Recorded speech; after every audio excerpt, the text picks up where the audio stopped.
महाराष्ट्र राज्य मार्ग परिवहन मंडळाचा 77वा वर्धापन दिन रोहा बस स्थानकात मोठ्या उत्साहात व सोहळ्याच्या वातावरणात साजरा करण्यात आला।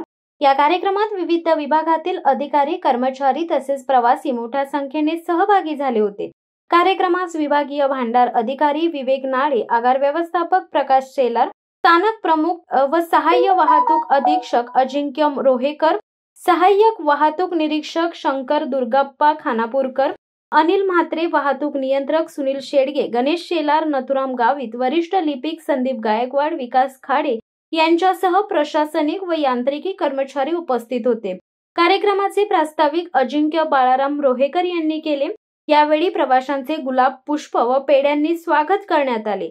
बस स्थानकावर आकर्षक फुलांची सजावट करण्यात आली होती। तसेच लाल परी बस विशेष फुलांनी सजवून साकारण्यात आली होती। एसटी सेवा ही ग्रामीण भागातील जनतेसाठी एक जीवनवाहिनी आहे। अशा या ऐतिहासिक व सामाजिक दृष्टिकोनातून महत्त्वाच्या सेवेचा वर्धापन दिन साजरा करताना उपस्थितांनी अभिमान व्यक्त केला। कार्यक्रम यशस्वी करण्यासाठी सर्व विभागांचे कर्मचारी, अधिकारी व स्थानक व्यवस्थापनाचे विशेष योगदान लाभले। शिवसत्ता टाइम्ससाठी अक्षय जाधव, रोहा। दे धडक बेधडक वृत्त देणाऱ्या आपल्या शिवसत्ता टाइम्स न्यूज चॅनलला लाल बटन दाबून सबस्क्राईब करा आणि बेल आयकॉनला क्लिक करायला विसरू नका।